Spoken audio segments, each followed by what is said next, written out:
right, everybody, welcome back. Okay. We're looking at Piksyn.com. Okay, so for this deep dive, we're going to be looking at a quick little snippet we found online, and basically somebody's first impression of it. So we're just going to try to unpack what this person thought, what potential meaning is there, and what vibe does this name and the imagery create right off the bat. It's so interesting, right? Because there is so much information that gets conveyed, or at least we infer from those initial branding elements before we ever interact with the actual product. And one of the things you immediately pointed out and were kind of curious about was just the name itself. Piksyn. Yeah, it's a pretty unusual name. Makes you wonder what they're getting at with that. Exactly. What does it mean? What does it signify? And the user's first reaction to the name Piksyn itself was that it sounds nice and fluent, kind of light and smooth.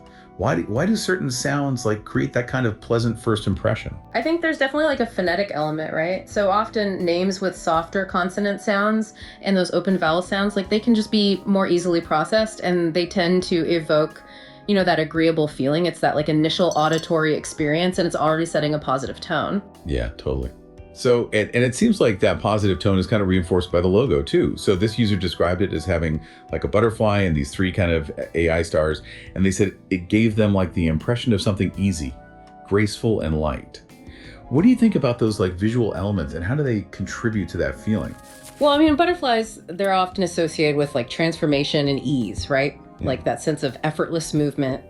And when you combine that with stars, especially in the context of AI, it suggests innovation and, maybe a streamlined process, even something that's automated.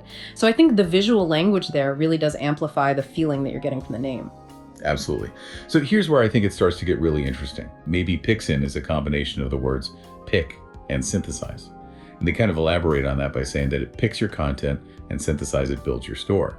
So why is that interpretation so intuitive, do you think, in the context of an online store channel? Well, if you think about setting up an online store, some of the core tasks that you have to do always involve selecting products or content, and then you've got to organize it all into this functional storefront.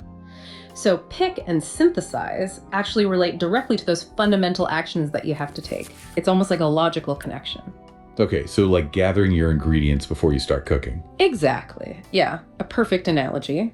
And then Piksyn comes in and helps you synthesize it all. Gives you the tools to pull it all together. It's pretty clever how they're weaving this concept into their branding. So here's where it gets really interesting for you, the listener.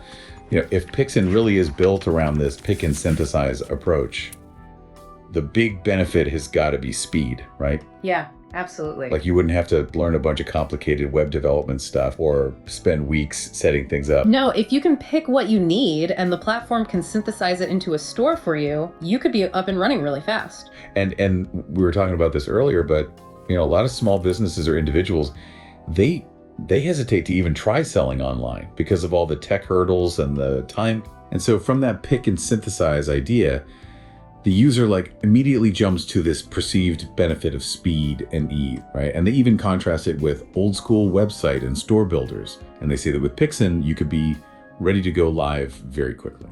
People just want to get their ideas or products online quickly and efficiently. So this interpretation suggests that Piksyn really understands that need and that they cater to that need for speed and simplicity. It's so true.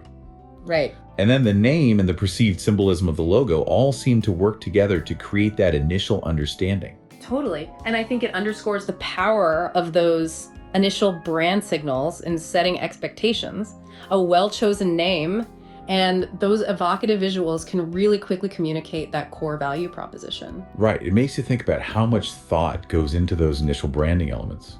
Think about it. How does the name and the implied meaning of any product shape your very first impression? What do you anticipate that it's going to do for you? Especially in something as competitive as online business. Yeah. All right, so final thought for you. Think about other areas of your life where you might be facing, complex processes. Could you identify the essential components, what you need to pick, and then come up with ways to efficiently synthesize them to get to your desired outcome faster? Something to think about. Thanks for joining this deep dive. My pleasure. We'll catch you next time.